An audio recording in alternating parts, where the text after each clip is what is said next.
Manobo Tribe na nandito ngayon. Nandito yung mga taga-Negros, sumuporta, dahil nasaktan na rin sa mga nangyayari. Lahat, pati mga taga-media, sa kasama nating mga pulis, sundalo, at kung saan tayo galing, magandang hapon sa ating lahat. Ito, mahaba-haba sana ito, pero medyo limitado tayo ng oras. Bilisan ko na lang. Focus lang tayo doon sa nangyayari natin na pagtaas ng langis. Kung bakit ba ito ginanito tayo ng ating gobyerno. Siguro, sa karamihan ninyo, hindi ninyo alam kung bakit biglang tumaas ang langis. Wala nang makuha ang gobyerno na nakawin ng flood control. Kung hindi, dito naman tayo sa langis. At para matahimik ang flood control, dito tayo dinala ngayon sa langis. Nanambiruan ang biktima dito. Itong mga driver and conductor sa buong Pilipinas. Na kung saan pinamunuhan natin na nasa magtanang todo. Kung hindi pa ito, nagkaganito, hindi tayo magkakaisa. At ngayon, yung iba na nasa Quezon Province na hindi nakatuloy, maraming salamat din. Kahit hindi man kayo nakatuloy, yung mga driver conductor mahigit 3,000. Dahil nahirapan sa pagbiyahe mapunta rito, maraming salamat at marami rin naman kaming nandito. Hindi tayo papayag na gagawin nila tayong uto-uto. Kung naintindihan ninyo, inilabas natin yun, ang pahayag noon, na bakit itinaas itong presyo ng langis ng mga iyon, imputa na ito, na ito naman ay stock pa. Sige, Sir Oliver! Tinubuan ng 70 pesos. Nagbayad tayo sa bawat isa ng 70 pesos. Kinuha dito sa atin dahil yun daw ay replacement cost. Tayo ang namuhunan sa kanila. Maniwala kayo sa hindi. Tingnan ninyong mabuti, i-research ninyo kung magkano. Dahil dapat dito sa atin ngayon, ang landed cost ay 61.44 pesos pa lang dapat. May papel tayong hawak niyan. At dito lahat ng mga taga-media, naririnig ninyo ito uli. Andito ako sa tablado. I-research ninyo. Yan ang papel na kalimutan ko na sa sasakyan kanina. Tingnan ninyo mabuti dahil ipinlas na ito sa TV. Ipinlas na ito sa screen. Sino ang nag-plus ito? Si Senador Gatchalian. Dahil doon sa hearing nila na doon, si Senador Marcolita. Tinignan natin, ay mayroon tayong kasabihan na paano mo matutuklasan ang isang kasinungalingan kung hindi mo alamin ang buong katotohanan. Hindi mo makikita sa isang tao yung isang nagsisinungaling kung hindi mo pasukin ang kanyang sarili para makita mo kung totoo ba siya nagsisinungaling. Paano mo makita yung katotohanan kung andoon ka lang sa social media, andyan ka lang sa Malacanang? Ano ba kinatatakutan noong presidente, bakit binarikadahan napakadami-dami? Napakadaming pantay nila. Natatakot ba sila dahil sa ginawa nilang kabulastugan? Huwag kayong mag-alala. Patikim pa lang itong nakita ninyong dami ng tao na sumuporta sa Aklo. Hindi pa ito. Dahil ito ngayon, pagkatapos nito na speech ko, didiretso ako sa airport, lilipad ako para alamin sa buong mga kaprobinsyahan yung mga nubo natin na inaapi, inaagalan ng lupa na walang pakundangan sa kahayupan ng ating mga oligarko. Pilitin natin magkaisa itong lahat mula sa bukid hanggang sa batat. Dahil itong gobyernong ito na walang pakundangan sa panluloko sa taong bayan, hindi natin ito papayagan. Tumigil na ako sa pag-leader sa kalsada pero kailangan kong bumalik. Dahil hindi po pwede ang ganitong sitwasyon. Ang dami nandiyan sa social media kung ano-ano mga pinagsasabi. nagsasabi, huwag ninyo lukuhin ang sarili ninyo. Dahil kung gusto ninyo yan, magiging Prime Minister, kayo lang, huwag ninyo kami isali. Dahil kami ni kailan, hindi kami papayag yan na mayroong mamuno sa ating bansa na ganito kapagoy, ganito demonyo sa ating mga mamamayan. Binigyan mo ng emergency doon sa langis natin. Nagkaroon noong March 24. Pero kung kailan nagkaroon ng kapangyarihan, saka itinaas, umabot tayo ng 153 ang litro ng diesel. Yung ba ang tamang presidente? Binigyan ka na ng karapatan na parang pagsain itong lahat. Nang dahil doon sa Will Regulation Law, hinayaan mo na mabuyin yung Pilipino. Hinayaan mo na maghirap ang lahat. Walang pakundangan itong kahayupan nito. Nagtaas ang langis, umabot ng 153 ang litro. Pero nang humirit ang transport na kailangan ng karagdagan ng pamasahe para magtuloy-tuloy ang trabaho ng ating manggagawa, anong ginawa? Nag-approve ang LTFRB, pero pinigilan ng ating gobyerno para hindi magkapagtaas. Kaya hindi na kailangan ng transport strike pa tayo.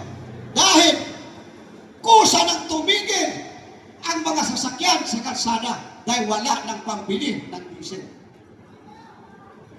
Ito ba ang legacy na iiwan ng ating gobyerno? Anong klaseng pamuno ito? Ha? Siguro, magising na ang lahat. Dahil lahat ng kahayupan yan, alam naman natin ng taong bayan kung anong dapat natin gawin. Hindi habang buhay sila nandiyan. May hangganan yan.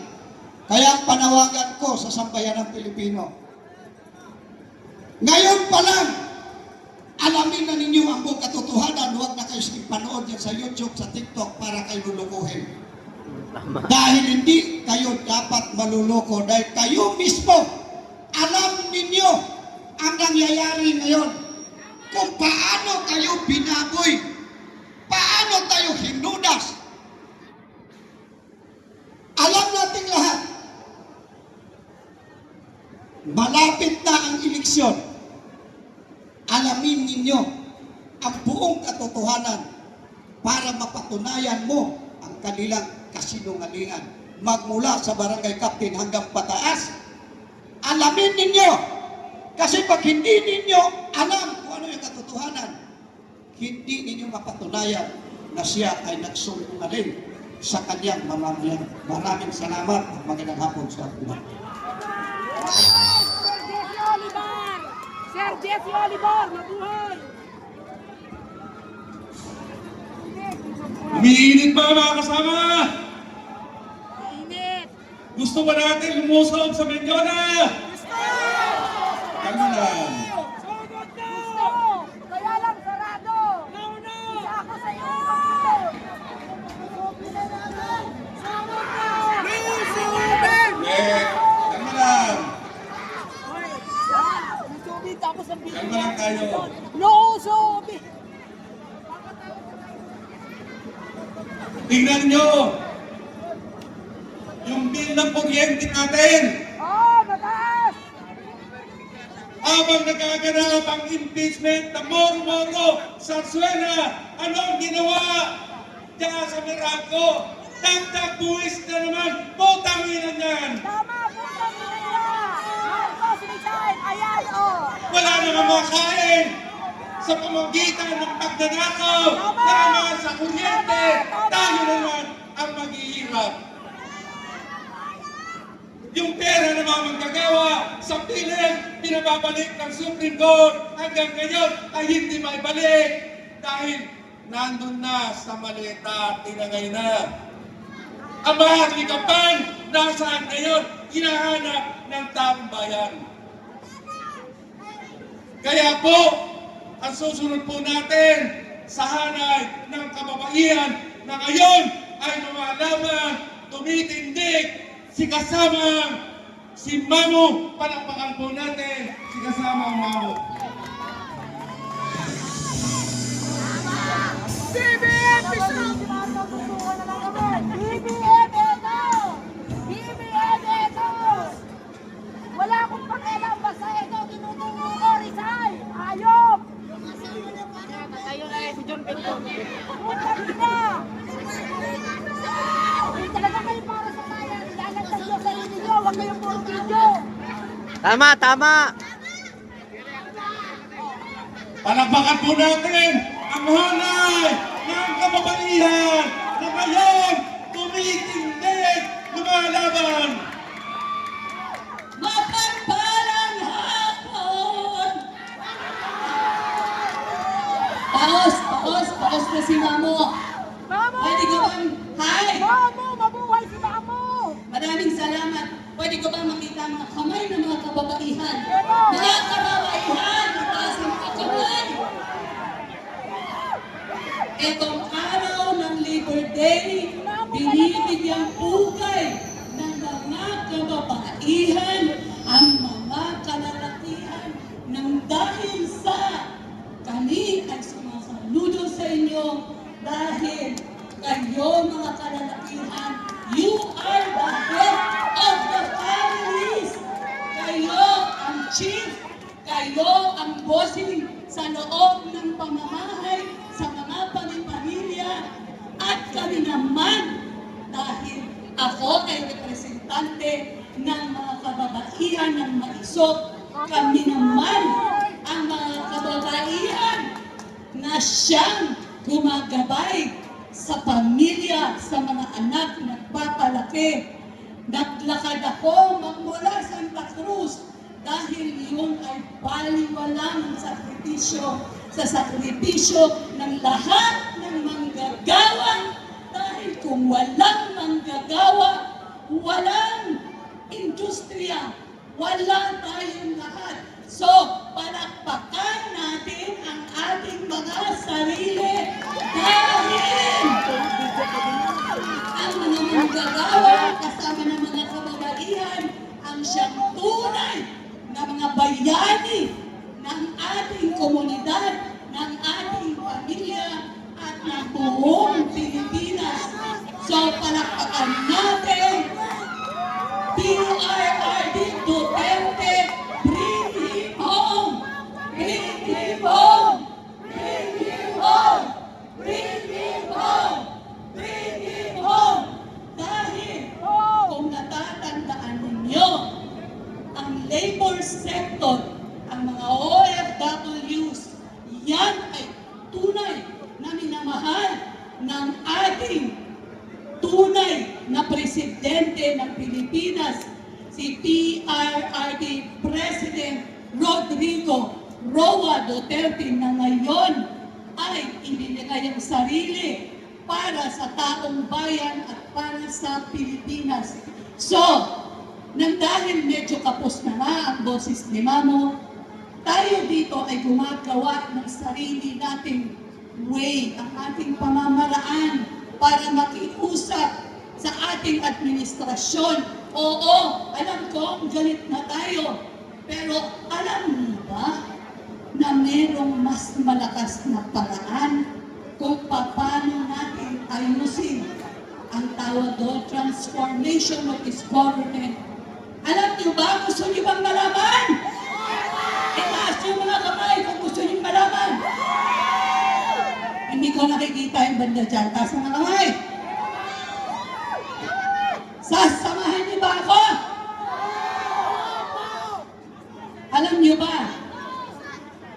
I-Englishin ko lang kasi kulang ako sa Tagalog. Pasensya na. I love you guys! I love you guys! Alam niyo ba? Ang sabi ng Diyos, all names, all, hindi isa, all names will bow down to the name of Jesus. So yung mga pangalan na naghahari-harian, naakala mo kung sinong Panginoon, naakala mo kung sino sila. Yang mga pangalan na yan, we bow down to the name of Jesus! So, magdasal po tayo. Samahan niyo po ako. Itong maiingay ng mga kabataan na to, gusto ko ang mga enerhiya ninyo. Samahan niyo ako sa pagdadasal. Okay. Ilagay natin ang ating sarili in the presence of the Lord. Abba, Father, maraming salamat po dito sa mapayapang pagtitipon namin dito sa CM Recto. Ang balak po sana namin ay makarating doon sa Mindiola para po marinig ang boses ng katauhan, representante ng mga labor sector, marinig nila kung ano man talaga ang mahalaga sa buhay ng may buhay. Kahit na ayaw nila tayong pakinggan, they have no choice, Lord, but they will listen because you will make them listen. Abba, Father, thank you for this beautiful day. May you bless each and everyone here and each family is represented them here, Lord. Thank you that you said in your words, all names will bow down to the name of Jesus, to the name of Jesus. Akala nila, Lord, maghahari-harian sila sa habang panahon. No, no, no, no. Your name, merong tani. There is a time for everything. Darating ang panahon ninyo, kayo naman ay luluhod sa pangalan ni Jesus. So, Father, thank you. Thank you, Lord, that you're confusing the enemies right now. Sila po'y takot na takot. Kaya po namin alam na takot na takot na takot na takot na takot na sila. Nang dahil dito sa barikada na to, na hindi naman yan dati, matagal na ako na nakikita at sumasama sa rally, hindi po umaabot dito ang barikada na yan. Kasi nakakarating po kami hanggang Mindiola, pero ngayon po nandyan. Ipinagpupugay ko po sana itong mga pulis, mga kapulisan na nandito. At ang dasal ko, kayo ay pagpalain ng Diyos, kayo ay nandyan para protektahan po kami. Kayo ay i-bless ni Lord. Alam ko mga puso ninyo, dahil alam nyo kung anong tama at anong mali. Dahil lahat kayo dyan ay mga pamilya, may pamilya, lahat kayo may asawa, lahat siguro kayo may anak na mga babae. So haring nawa mag-isip ninyo ang kinabukasan ng mga anak ninyo, ng mga apo ninyo, ng mga kaapo-apuhan ninyo.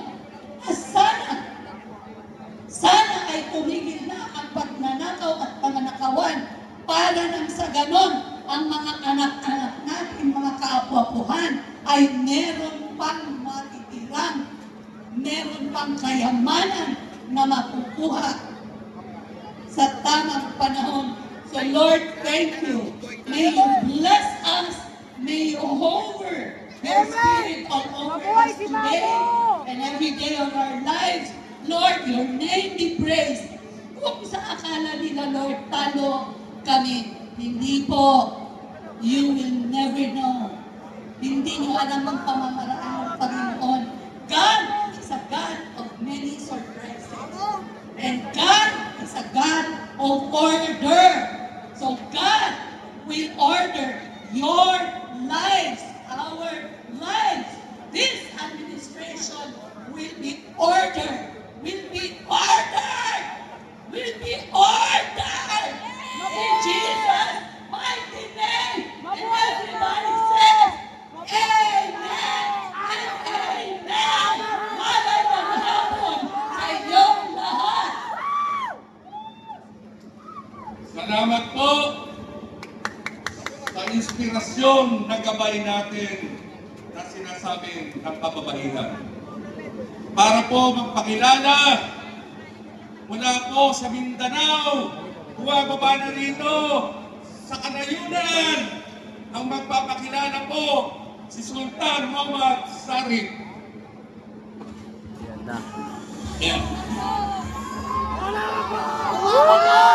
Allahu Akbar! Isa pa! Allahu Akbar! Mamaya-maya, baalis natin itong mga pole. Tayo ay papasok. Handa ba kayo? Handa ba kayo? Ang ating si Omar, pakinggan natin. Ito po, again, Allahu Akbar! Allahu Akbar! Allahu Akbar! Thank you, Mr. MC, and I appreciate for your kindness introduction to me as a speaker for today. Mabuhay po kayo lahat! Mabuhay ang mga Muslim at mga Muslim! Gusto po ba niya din ang pagbabago?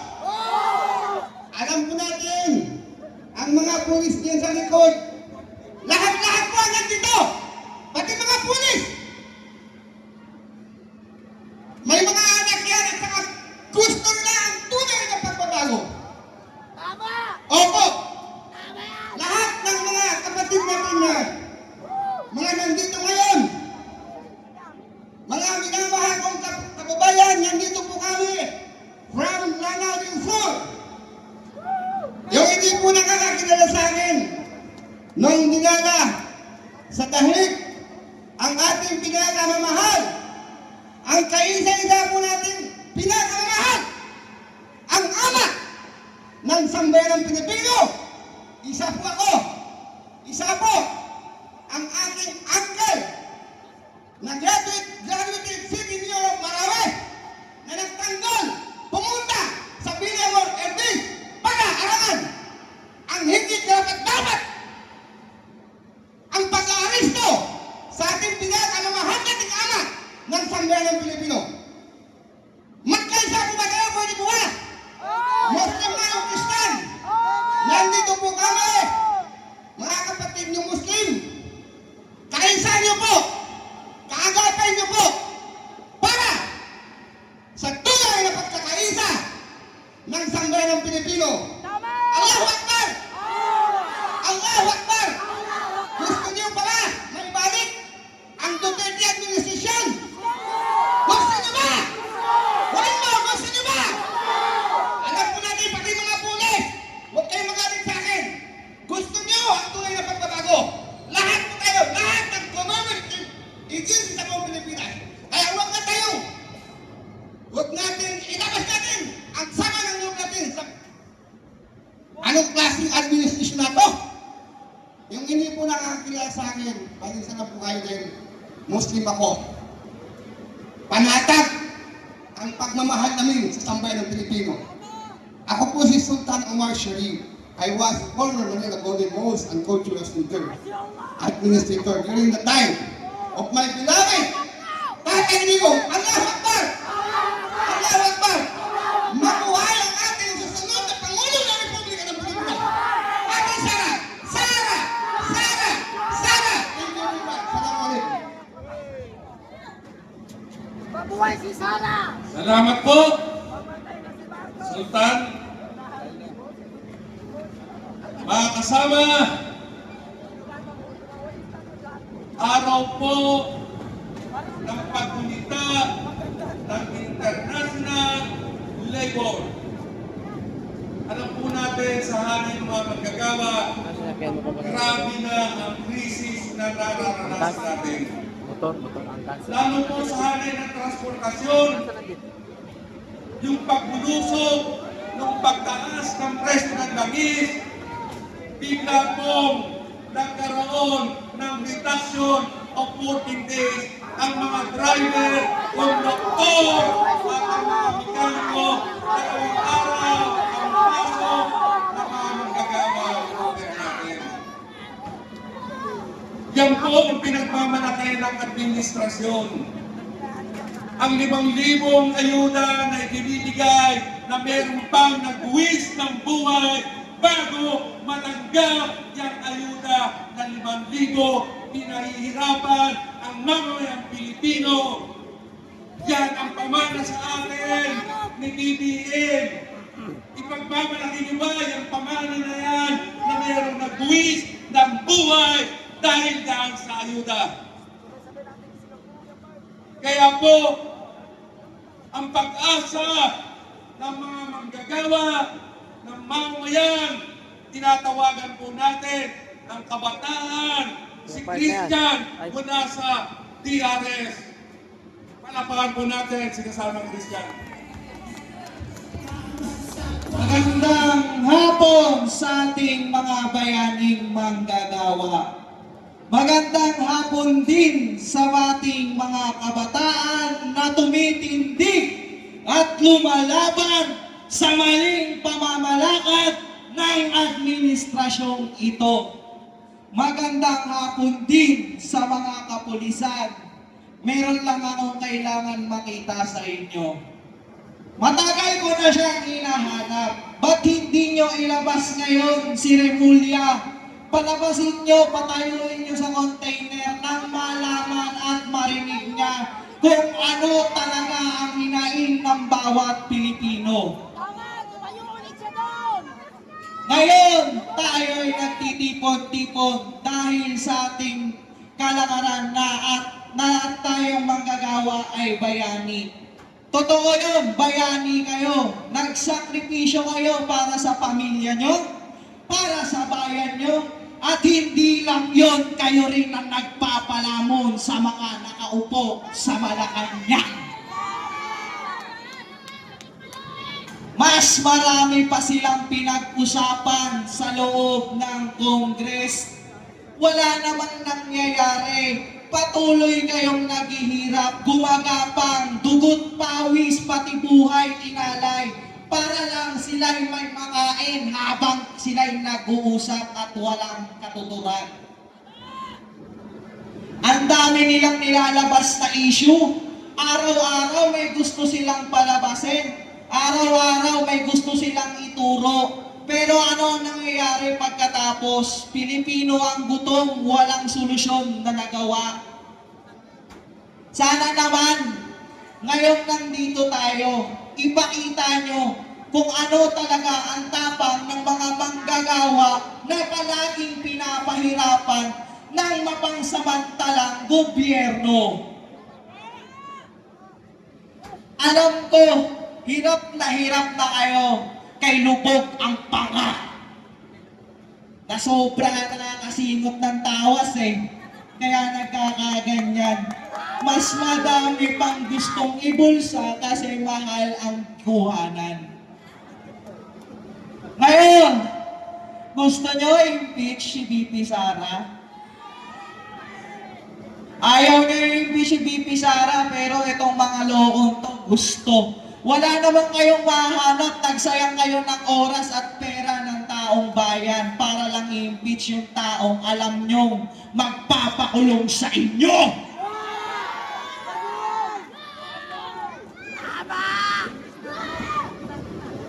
Hanggang kailan kayo magpapakatigas ang mukha? Hanggang kailan nyo titiisin ang daing ng bawat isang Pilipino, bawat isang kabataan, bawat isang magulang, bawat isang manggagawa dahil sila'y nagugutom, dahil wala silang kinikita, at lalong-lalo na walang nakikinig na gobyerno sa kanila.